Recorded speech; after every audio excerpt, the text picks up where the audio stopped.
네, 할렐루야. 우리 자합들 한번 인사하겠습니다. 오늘 또 주님이 잘해주십니다. 주님이 잘해주십니다. 네, 오늘 사사기 14장 우리 삼손에 대한 이야기 계속 진행되어지고 있습니다. 이 사사기 속에서 여러 사사들 가운데 이 삼손에 대한 이야기가 굉장히 길게 이렇게 나오고 있습니다. 그래서 이 삼손을 통해서 하나님께서 우리에게 주시는 메시지가 분명히 많다라고 우리가 볼 수 있는데, 삼손은 태어날 때부터 다른 사사들하고 좀 다르게 태어납니다. 왜냐하면 구약의 어떤 영웅들이 태어날 때 천사가 와서 미리 고지를 해주는데, 이 삼손이 지금 그런 케이스입니다. 이 천사가 와서 고지를 해주고, 또 태어나면서부터 모태에서부터 나실인으로 구별이 되어져서 이렇게 태어나다 보니까 이 삼손을 향한 우리가 기대함이 분명히 있죠. 그런데 우리가 다 알듯이 삼손의 이야기 전체를 우리가 다 알잖아요. 예수 믿지 않는 사람들도. 삼손의 인생을 보면 천사가 고지해주고 또 나실인으로 살아가고 했던 것만큼 그가 위대한 인생을 살았는가 보면 그렇지 않은 거죠. 그의 인생이 그냥 자기 멋대로 막 나가는 그런 인생을 살았던 인물이 바로 삼손입니다. 오늘 본문에서는 우리가 몇 가지 사건으로 구분해 본다면, 본문이 좀 길지만 삼손이 한 여인을 사랑하는 그런 이제 사건이 있고, 또 그 여인을 사랑해서 청혼하러 가는 길에 발생하는 사건이 하나 있습니다. 그리고는 또 시간이 얼마 흐른 뒤에 결혼하러 또 내려가서 일어나는 일이 있죠. 그리고는 이제 결혼식 도중에 일어나는, 잔치 가운데 일어나는 네 가지의 모습을 보게 되는데, 오늘 이 본문을 통해서 삼손의 인생이 하나님 앞에 큰 재능을 받았음에도 불구하고, 또 능력이 있었음에도 불구하고 그의 인생이 어떻게 해서 몰락할 수밖에 없었는가, 그런 부분들을 몇 가지 엿볼 수가 있습니다. 우리 첫 번째는 뭔가 하면 1절 2절을 한번 보시면요, 1절 2절에 한 여자를 보았다라고 합니다. 1절 마지막에 여자를 보고, 또 2절에 보면 자기 부모에게 말하여 이르되 내가 딥나에서 블레셋 사람의 딸들 중에서 한 여자를 보았사오니, 자기가 봤는데 어쨌다는 거죠. 봤는데 반했다는 거예요. 그 여자를 보고. 삼손은 삶이 움직이는 원리가 어떤 원리에서 움직였는가 하면, 하나님의 말씀이 이르니까 내가 이렇게 살아야지, 이런 건 없었다는 겁니다. 블레셋 사람하고 감히, 그것도 나실인이 결혼할 생각을 어떻게 하겠습니까? 근데 삼손의 기준은 뭔가 하면 자기 눈에 보기 좋은 것을 따라서 움직였던 그런 원리를 삼았던 사람이었다라는 것을 보게 되죠. 믿음을 따라 살았던 사람이 아니고 사명을 따라 살았다라든지 하나님 말씀을 따라 살았다라든지 그런 것이 아니라, 이 삼손은 자기 눈에 보기에 좋을 대로. 여러분, 이 삼손이 살았던 이 사사기 시대에 백성들의 특징이 하나 있었죠. 이들의 범죄함의 원인이 무엇이었습니까? 사사시대에 자기 소견에 좋을 대로 행하였더라, 이거였잖아요. 그랬는데 다시 말하면 사사시대의 사람들이 범죄하면 하나님이 어떻게 보시는가, 이건 별로 상관이 없었다는 거예요.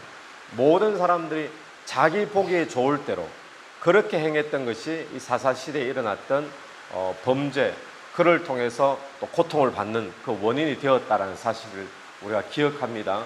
그런데 삼손의 삶이 꼭 그와 같은 삶이었다는 사실입니다. 여러분, 오늘 잉태 때부터 특별한 자 삼손이었습니다.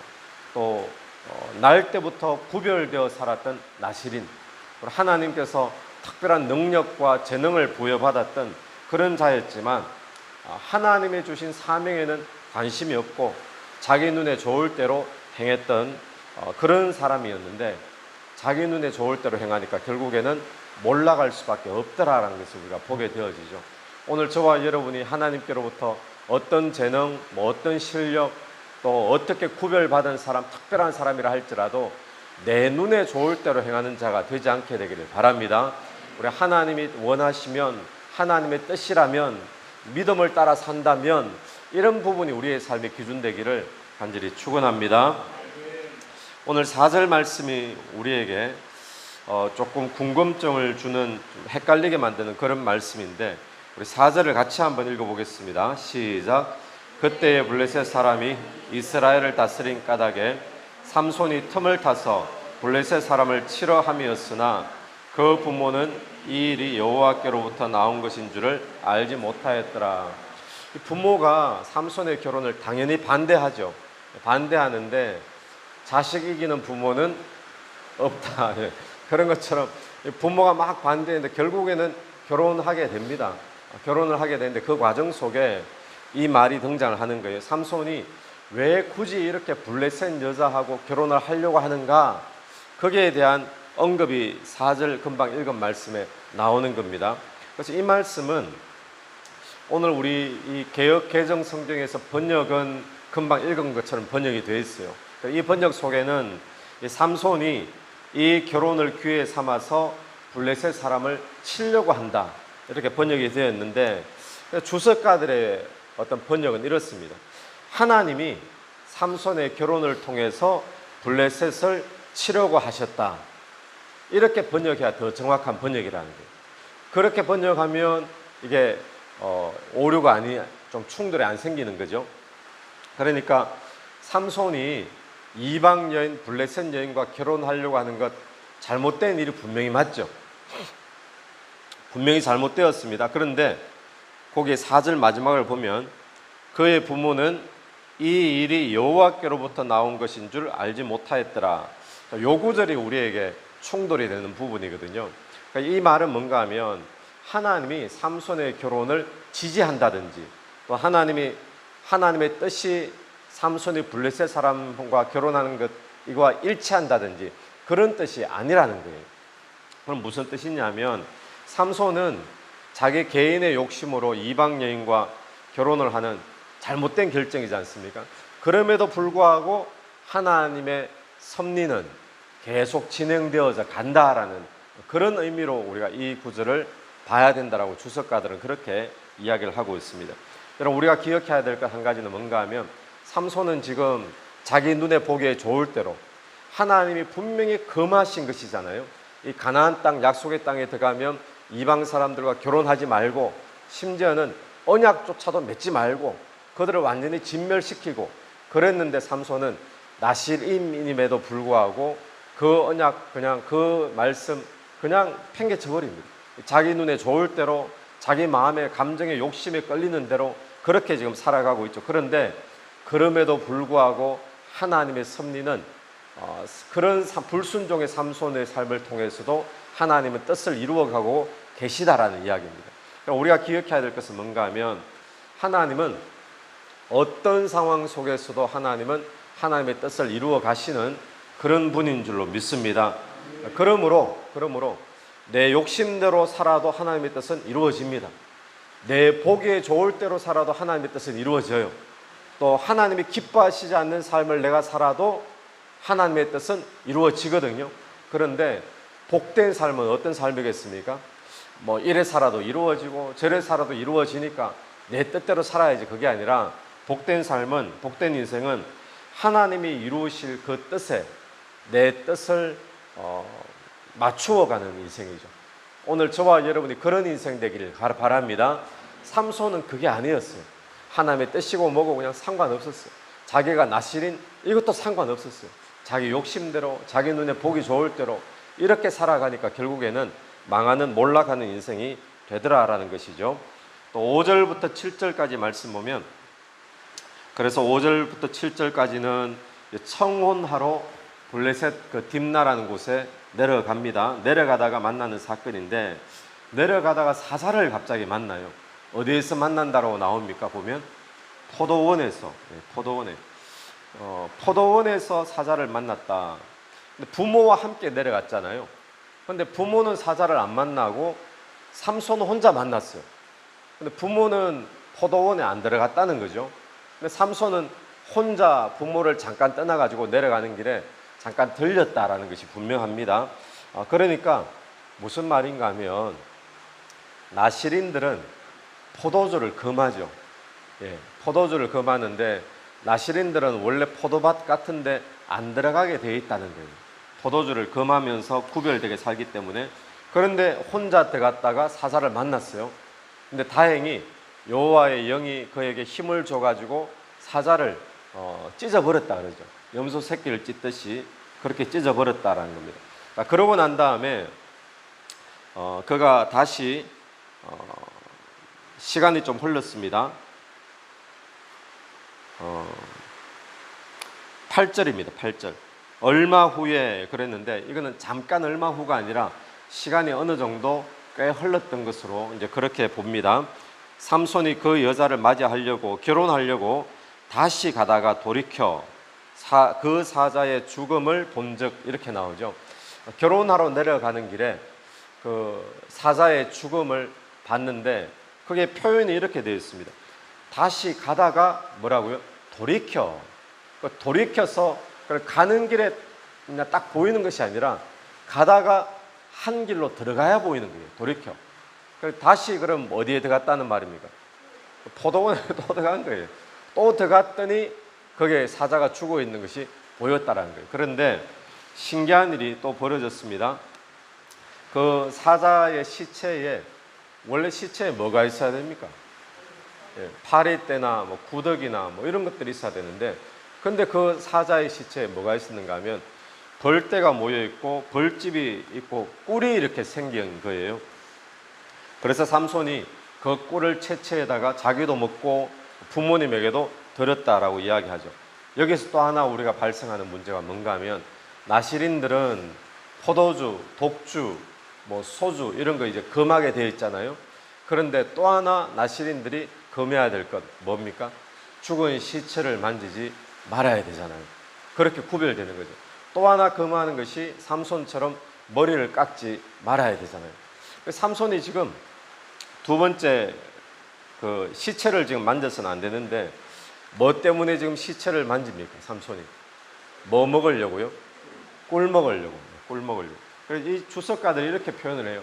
삼손이 이렇게 꿀을 먹는다고 시체를 만진 것, 이거는 왜 하필이면 그 사자의 시체 속에 시간이 아마 흘렀던 걸로 생각합니다. 그래서 시체가 아직 덜 썩고 뭐 썩어가고 있고, 이게 아니라 어쩌면 완전히 다 썩어버리고 껍질만 남아 있었든지, 아니면 워낙 건조해가지고 뼈만 남아 있든지, 그런 가운데서 이 벌이 모이고 꿀이 생기지 않았을까, 벌집이 지어지고, 그렇게 이제 보기도 하는데, 주석가들은 뭘 표현하는가 하면 이것이 하나님의 시험이었다라고 이야기하는 거예요. 나시린이기 때문에 시체를 만지지 말아야 되는데, 꿀 그것 때문에 꿀 그 단맛 보겠다고 시체를 지금 만지게 되어버린 거죠. 그러니까 이 삼손은 뭐가 문제인가 하면, 자기가 나실인이냐 아니냐, 뭐 하나님 말씀에서 금하냐 금하지 않느냐, 이게 기준이 아니었다는 겁니다.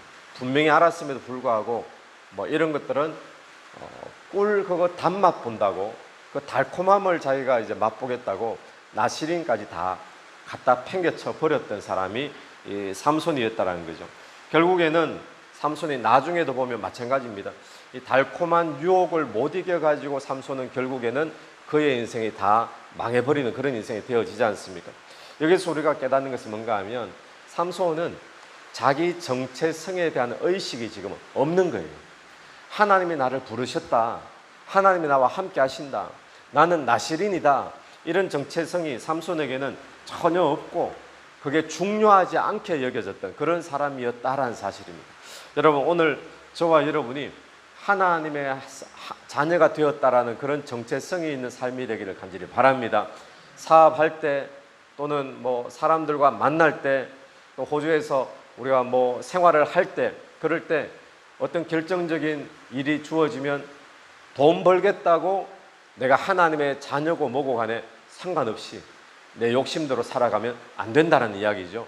예, 우리가 사람들과 대화할 때도 그 한 번의 그 달콤함을 맛보겠다고 신앙을 저버리면 안 된다는 이야기예요.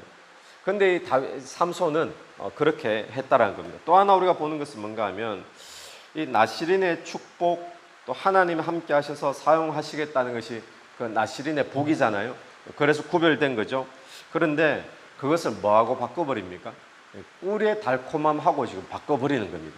누가 생각납니까? 저는 이 모습 보면서 에스가 생각나는 거예요. 하나님이 주신 장자권의 축복이 있는데, 근데 그 팥죽 한 그릇 때문에 장자권을 그냥 팽개쳐 버렸잖아요. 삼손이 지금 똑같다는 겁니다.